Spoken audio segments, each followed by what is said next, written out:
पंजाब के लिए लड़ाई अब सिर्फ सिख जत्थों और दुरानी फौज के दरमियान थी। कुप की लड़ाई में सिखों को शिकस्त देने के बाद पंजाब का कंट्रोल तो अहमद शाह के पास आ गया था, लेकिन इस लड़ाई के बाद सिख जत्थों ने अपनी हिकमत अमली तब्दील कर ली। एक तरफ गोरिल्ला वॉरफेयर के माहिर सिख जत्थे थे तो दूसरी तरफ पिस्ट बैटल लड़ने की एक्सपर्ट दुरानी फौज। अहमद शाह अब्दाली और सिख कन्फेडरेसी की लड़ाई के अगले दौर में क्या हुआ, जानिए इस वीडियो में।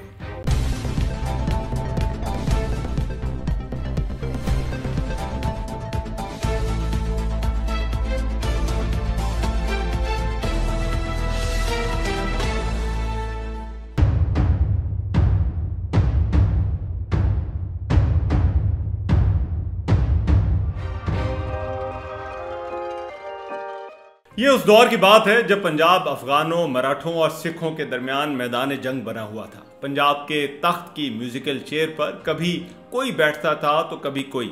अहमद शाह अब्दाली ने बार बार हिंदुस्तान का रुख किया और पंजाब उसका गेटवे था। अहमद शाह अब्दाली अपनी चौथी कैंपेन में मुगलों को, पांचवीं में मराठा फोर्सेस को और छठी में सिखों को शिकस्त दे चुका था। ऐसा लग रहा था कि अब यहाँ कोई ऐसी फोर्स नहीं जो इसे चैलेंज कर सके। इन लड़ाइयों के बारे में अगर तफसील से जानना है तो अफगान सिख वॉर्स की पहली एपिसोड के लिए नीचे दिए गए लिंक पर क्लिक कर सकते हैं। अहमद शाह अब्दाली के इन हमलों के बाद मुगल और मराठे ये फिर सर न उठा सके, लेकिन सिख लोकल थे और यही चीज उनकी फेवर में थी। उन्हें हमला करने के लिए या लड़ने के लिए कहीं और से नहीं आना पड़ता था। अहमद शाह के शुरू के हमलों में भी उसका सिख जत्थों से सामना होता रहता था, लेकिन कुप की लड़ाई या वड्डा गलूगाड़ा उनके लिए एक बहुत बड़ी शिकस्त थी। ये जंग तमाम सिख जत्थों या मिसलों के लिए एक धचका थी और वो जल्द से जल्द इसका बदला लेना चाहते थे। उन्हें मालूम था कि अहमद शाह अब्दाली हिंदुस्तान में रुकने वाला नहीं। उसके गवर्नर इतने ताकतवर और स्ट्रांग नहीं थे। लोकल सपोर्ट ना होने की वजह से ये और भी कमजोर थे। इसीलिए कुप की लड़ाई के बाद जल्द ही सिखों ने कमबैक किया। मई 1762 में लड़ाई के 2 माह बाद ही सिख जत्थों ने इकट्ठा होकर हरनालगढ़ के मकाम पर अहमद शाह अब्दाली के कमांडर जैन खान को शिकस्त दे दी। गर्मियों के दिन थे। जुलाई और अगस्त के दिनों में जस्सा सिंह और तारा सिंह ने भी जलंधर दोआब में अपने हमले तेज कर दिए। उधर चढ़त सिंह ने लाहौर के आसपास के इलाकों पर हमले करना शुरू कर दिए। कहते हैं सिखों ने इस दौरान कुप, राहीरा, कुतबा और बहिमाना के गांव भी उजाड़ दिए, जिन्होंने वड्डा गलूगाड़ा के मौके पर उनकी मदद नहीं की थी या ये उनके खिलाफ थे। अहमद शाह अब्दाली को लगता था कि अब हिंदुस्तान में कोई ताकत नहीं बची जो उसका मुकाबला कर सके, इसलिए वो अब इन इलाकों को मैनेज करना चाहता था। गंडा सिंह, जिसने अहमद शाह दुरानी पर किताब लिखी है, उसका ये कहना है कि कुप की लड़ाई के बाद अहमद शाह अब्दाली लाहौर में था तो उसने सिख जत्थों को पैगाम भेजा कि अब मजीद जंगों को रोका जाए, लेकिन सिख जत्थों ने उसके भेजे हुए सफीर और उसके साथियों को लूट कर भगा दिया। कहते हैं उन दिनों में सिखों और दुरानी अफवाज का एक और एनकाउंटर अमृतसर के करीब हुआ, जिसे पीपली साहब की जंग भी कहा जाता है, लेकिन कुछ हिस्टोरियंस इस जंग को नहीं मानते। जॉन मेलकम, जादूनाथ सरकार, जॉर्ज फॉस्टर और सिन्हा के मुताबिक ऐसी कोई जंग नहीं हुई, जबकि हरिराम गुप्ता और गंडा सिंह के मुताबिक ये जंग हुई थी। उनका यह कहना है कि 17 अक्टूबर को दिवाली के दिन ये जंग तब लड़ी गई जब सूरज ग्रहण या सोलर इक्लिप्स था और सुबह से शाम तक ये लड़ाई होती रही। जब रात हुई तो दोनों फौजें विड्रॉ कर गई। अहमद शाह वापस लाहौर चला गया और सिख लाठी के जंगल में। यह भी कहा जाता है कि इस दौरान एक दिन माझा के इलाके में शिकार खेलते हुए अहमद शाह अब्दाली का सामना कुछ सिख घुड़सवारों से हो गया, जिन्होंने अहमद शाह अब्दाली पर एक जानलेवा हमला करने की कोशिश की, लेकिन वो नाकाम हो गए। वापस जाने से पहले अहमद शाह ने काबली मल, जो कि एक हिंदू था, उसे पंजाब का गवर्नर बना दिया। वो 12 दिसंबर 1762 को लाहौर से रवाना हुआ, लेकिन वापसी के सफ़र में उसकी सेहत खराब होना शुरू हो गई। वो बहावलपुर और मुल्तान से होता हुआ गोमल पास से गजनी चला गया। लगता था सिख जत्थे अहमद शाह अब्दाली के वापस जाने का ही इंतजार कर रहे थे। वो जैसे ही यहाँ से निकला, सिखों ने अपनी कार्रवाइयाँ और तेज कर दी। अब उन्होंने अपने आप को रीऑर्गेनाइज किया और बुड्ढा दल और तरना दल 2 बड़े ग्रुप बनाए गए। तरना दल के जिम्मे हरमिंदर साहब के रेस्टोरेशन का काम भी लगाया गया। अप्रैल 1763 में सिखों ने कसूर के गवर्नर उस्मान खान को भी कत्ल कर दिया। जस्सा सिंह और सादत खान की जलंधर दोआब में एक और लड़ाई हुई, जिसमें सादत खान को शिकस्त हो गई। नवंबर 1763 में जहान खान और चढ़त सिंह की सियालकोट में लड़ाई हुई, जिसमें जहान खान को शिकस्त हो गई। सिखों ने दिसंबर 1763 में मलेरकोटला का भी मुहासरा करके भेकन खान को शिकस्त दी। लेकिन जनवरी 1764 में एक ऐसी लड़ाई हुई जिसने अहमद शाह अब्दाली को हिंदुस्तान वापस आने पर मजबूर कर दिया। ये सरहिंद की लड़ाई थी। अहमद शाह अब्दाली का करीबी जनरल जैन खान सरहिंद का गवर्नर था। सिखों ने सरहिंद पर हमला किया और इस लड़ाई में चढ़त सिंह, गंडा सिंह भंगी और आला सिंह भी शामिल थे। 12 जनवरी 1764 को यहां शुरू होने वाली लड़ाई में जैन खान भी मारा गया, जब सिख जत्थों ने उसे घेरे में ले लिया और उसने वहां से निकलने की कोशिश की। इस जंग में और भी दुरानी कमांडर्स मारे गए और यह अहमद शाह के लिए एक बहुत बड़ा लॉस था। अब उसकी अथॉरिटी चैलेंज हो रही थी। सिखों ने इसके बाद लाहौर का भी मुहासरा कर लिया। रोहतास और मुल्तान पर भी उनका कब्जा हो गया, जिससे चनाब और झेलम का दरमियानी इलाका सिखों के पास चला गया। अहमद शाह को इस थ्रेट से डील करने के लिए वापस आना ही था। अक्टूबर 1764 में अहमद शाह दुरानी ने एक बार फिर यहाँ का रुख किया। यह सर्दियों के मौसम का आगाज था और उसकी सेहत भी कुछ बेहतर हो गई थी। उसने सिखों के खिलाफ जिहाद का भी ऐलान कर दिया और मीर नसीर खान, जो कि कल्लात का अमीर था, उसे भी लिखा कि वो सिखों के खिलाफ इस जिहाद में उसका साथ दे। मीर नसीर अगरचे उसका पुराना हरीफ था, लेकिन अब एक एलाई था। उसने भी अहमद शाह अब्दाली के साथ आने का फैसला किया और अपने उलमा से इस जिहाद का फतवा ले लिया। मीर नसीर खान की 12,000 फोर्सेस और अहमद शाह की 18,000 फौज ने पंजाब की तरफ मार्च करना शुरू किया। ये दोनों फौजें एमनाबाद के करीब इकट्ठी हुई और फिर लाहौर आ गईं। अहमद शाह अब्दाली ने सब सरदारों को वहां इकट्ठा किया ताकि सिखों पर एक फाइनल कैंपेन लॉन्च की जा सके। कहते हैं मीर नसीर ने इस मौके पर दरबार में बड़ी जोशीली तकरीर की, लेकिन इसी दौरान मीर नसीर की फौजों की चढ़त सिंह के जत्थे के साथ एक झड़प भी हुई, जिसमें मीर नसीर खान की जान बड़ी मुश्किल से बची, लेकिन सिख भी वहां से निकल गए। अहमद शाह ने इसके बाद मीर नसीर खान को ताकीद की कि आइंदा अकेले हमला न करना। अहमद शाह अब्दाली के इस मरतबा आने की खबर सुनकर सिखों ने अपनी हिकमत अमली मुकम्मल तब्दील कर ली। उन्हें मालूम था कि अफगान फोर्सेस पिस्ट बैटल्स की माहिर हैं और उन्हें ऐसे जंग में शिकस्त देना मुश्किल होगा, जबकि वो गुरीला वॉरफेयर के माहिर थे। वो मुगलों और उससे पहले दुरानी फोर्सेस के खिलाफ भी इसी तरह से लड़ चुके थे। वो लोकल्स थे, उन्हें मकामी आबादी और टेरेन का एडवांटेज भी हासिल था, लेकिन साथ ही सरप्राइजिंगली उन्होंने अमृतसर और हरमिंदर साहब का भी दिफा ना करने का फैसला किया। यूं इस मरतबा उन्होंने अहमद शाह के आने से पहले ही अपने अपने इलाके खाली कर दिए और अपनी टेरिटरीज में से गुजरती इन फौजों और अफगान गवर्नर्स पर हमले शुरू कर दिए। सिख इस दौरान मेन रास्तों और रूट से दूर रहते और ये हमले करके वापस जंगल में जाकर छुप जाते। अहमद शाह अब्दाली को लाहौर में इत्तला मिली कि सिखों ने अमृतसर का रुख कर लिया है। वो दिसंबर 1764 में अपनी फौज लेकर अमृतसर पहुंचा, लेकिन दुरानी फौज जब अमृतसर पहुंची तो अहमद शाह अब्दाली ने देखा कि वहां शहीदां वाली मिसल के गुरबख्श सिंह के साथ सिर्फ 30 सिख ही मौजूद थे। सिर्फ वही अकाल तख्त में थे और बाकी सब जा चुके थे। अहमद शाह ने फिर हरमिंदर साहब को तबाह कर दिया और उसने मुख्तलिफ इतराफ में अपने जासूस भी भेजे, लेकिन सिखों का कुछ पता न चला। उसने यहाँ से सरहिंद जाने का फैसला किया। दुरानी फोर्सेस के सफर में सिख जत्थों ने उस पर फिर हमले शुरू कर दिए। अहमद शाह कंजपुरा जाकर नजीबुद्दौला की मदद करना चाहता था, जो उस वक्त जाटों और सिखों से लड़ रहा था, लेकिन वो रास्ते में था तो उसे पता चला कि नजीबुद्दौला ने उनसे सुलह कर ली है। जब वो सरहिंद पहुंचा तो शहर तबाह हो चुका था, लोग भी वहां से जा चुके थे और उस पर आला सिंह का कब्जा था। उसने फुल्किया मिसल के आला सिंह को ही शहर का हुक्मरान रहने दिया और उसे राजा का खिताब दे दिया। दरिया सतलुज के किनारे रोपड़ के पास अहमद शाह अब्दाली की फोर्सेस और सिख जत्थों का एक बड़ा इनकाउंटर हुआ। दुरानी फौज ने जैसे ही सतलुज पार किया तो सिखों ने उसका रास्ता रोक लिया। अहमद शाह ने फौज को सफबंदी का हुक्म दे दिया। दूसरी तरफ सरदार जस्सा सिंह आलूवालिया, चढ़त सिंह और लहना सिंह की कमांड में सिख जत्थे थे।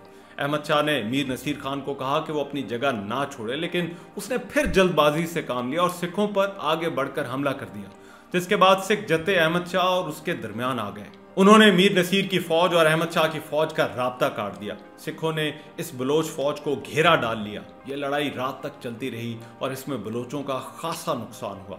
अगली सुबह जब दुरानी फोर्सेस ने अटैक करना था तो एक मुख्तसर लड़ाई के बाद सिख फोर्सेस वहां से विड्रॉ कर गई। आगा कैसर, जिन्होंने अहमद शाह अब्दाली पर किताब लिखी है, उनका यह कहना है कि सिखों ने 7 दिन तक ऐसे ही किया और ऐसी आखिरी लड़ाई ब्यास के किनारे हुई, जिसके बाद सिख जत्थे वहां से वापस चले गए। उनका यह भी कहना है कि अहमद शाह जब दरिया चनाब के किनारे पहुंचा और उसकी फौज दरिया पार कर रही थी तो एक तेज रफ्तार रैले ने तबाही मचा दी और अफगान फौज को भारी जानी और माली नुकसान उठाना पड़ा। दरिया जेहलम पर पहुंचकर अहमद शाह ने मीर नसीर को वापस रवाना किया और फिर रोहतास से होता हुआ अफगानिस्तान आ गया। इस कैंपेन के दौरान उसने कोई बड़ी लड़ाई नहीं लड़ी, लेकिन अहमद शाह अब्दाली के वापस पहुंचने की देर थी, सिख फिर वापस आ गए।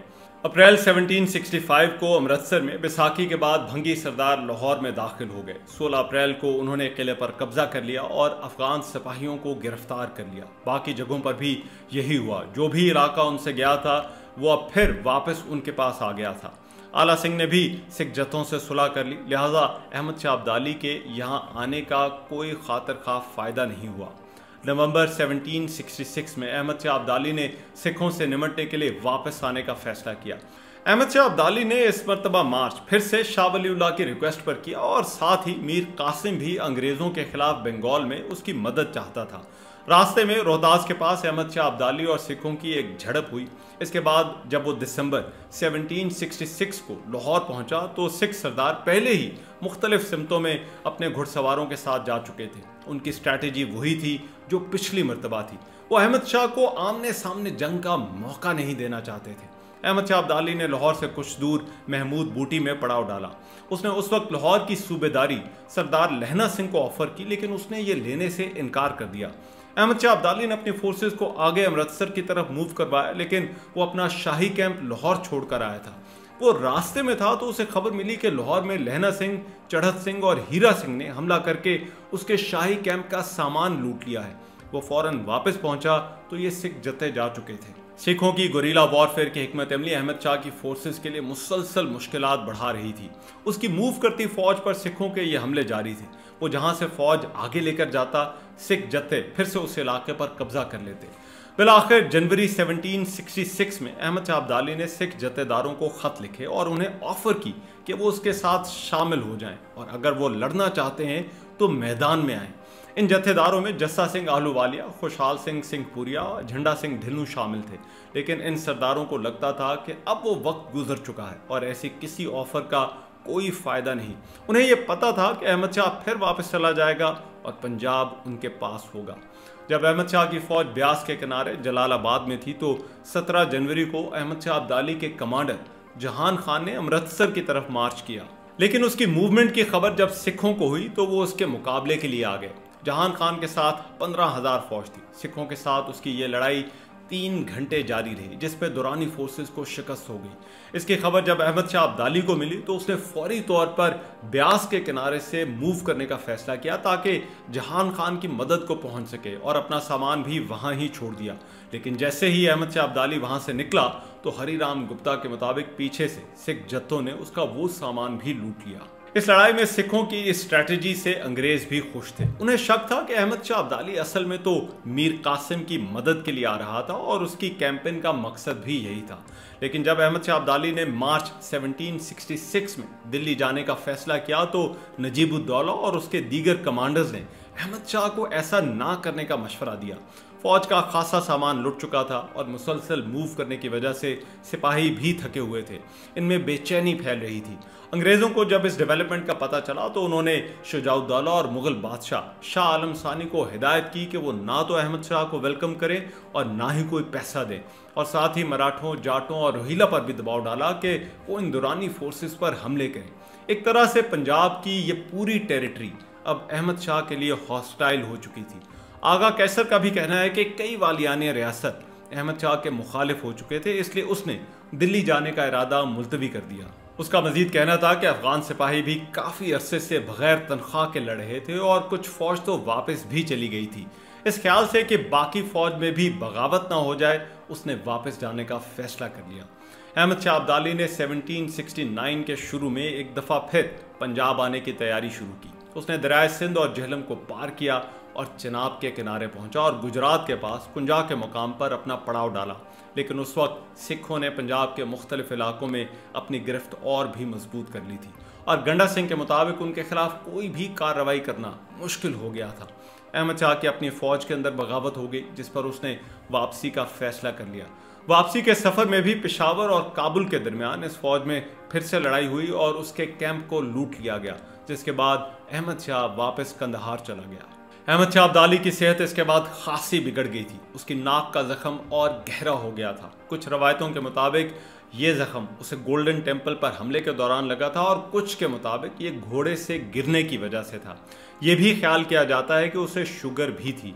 गंडा सिंह के मुताबिक नाक का जख्म उसके बाकी चेहरे को भी मुतासर कर रहा था और कहा जाता है कि उसने चांदी का एक मास्क पहनना शुरू कर दिया था। इसी दौरान उसने शहजादा तैमूर की जानशीनी का ऐलान भी कर दिया और आखिरी दिनों में वो सिर्फ इशारों से बात कर रहा था। अहमद शाह अब्दाली की वफात 23 अक्टूबर 1772 को हुई और उसे कंदहार में दफन किया गया। यूं सिखों और अहमद शाह अब्दाली के दरमियान 24 साल जारी रहने वाली इस लड़ाई का ये बाब बंद हो गया, लेकिन दुरानी सल्तनत और सिख जत्थों के दरमियान लड़ाई के अभी और भी दौर बाकी थी। ये लड़ाई अहमद शाह अब्दाली की वफात के साथ ख़त्म नहीं हुई। ये अगली कई दहाइयाँ जारी रही, जिसमें कभी अफगानों तो कभी सिखों का पलड़ा भारी रहा। अहमद शाह अपनी इनिशियल कैंपेन्स में बहुत कामयाब था और उसकी एक वजह यह थी कि मकामी मुसलमान उसे निजात दहिंदा समझते थे और मराठों और सिखों की ताकत के बढ़ते हुए उसे मुसलमानों के सेवियर के तौर पर देखा जा रहा था। लेकिन ये सपोर्ट बेस उस वक्त आहिस्ता आहिस्ता ख़त्म हो गई जब लाहौर और दिल्ली जैसे शहरों को लूटा गया और इनसे बेतहाशा खिराज लिया गया और ये सब माल अफगानिस्तान ले जाया गया। इस बात को पंजाब के लोगों ने बहुत महसूस किया। तभी यहाँ कहावत मशहूर हो गई थी कि खादा पीता लाहेदा बाकी अहमद शाहिदा। दूसरा, अहमद शाह मकामी नहीं था और उसे एक अफगान हमलावर के तौर पर ही देखा जाने लगा। उसके साथ मकामी लोगों की हमदर्दी या सपोर्ट नहीं थी। बाद की कैंपेन्स में किसी भी इलाके पर उसके गवर्नर कंट्रोल कायम नहीं रख सकते थे क्योंकि मकामी लोग साथ नहीं देते थे या जत्थों की खबर नहीं देते थे। वो जैसे ही वापस जाता, सिख जत्थे फिर से आ जाते। यही चीज़ सिखों की फेवर में जाती थी। सिखों की गुरीला वॉरफेयर भी इसीलिए इफेक्टिव थी कि मकामी सपोर्ट उनके साथ थी। वो जंगलों और देहातों में छुपते, टेरेन को अच्छी तरह समझते थे। इसलिए मराठे, अफगान और सिख जब पंजाब के इस तख्त पर बैठने की कोशिश कर रहे थे तो बाकी दोनों फॉरेन इन्वेडर्स के मुकाबले में सिख लोकल थे और यही चीज़ उनकी इस जंग में सबसे बड़ी कुव्वत थी। अहमद शाह अब्दाली के बाद दुरानी सल्तनत और सिख जत्थों की लड़ाई में क्या हुआ, ये अगली एपिसोड में डिस्कस करेंगे। अगर आपको ये वीडियो अच्छी लगी हो तो बेल आइकॉन पर क्लिक कीजिएगा और चैनल को सब्सक्राइब ज़रूर कीजिएगा।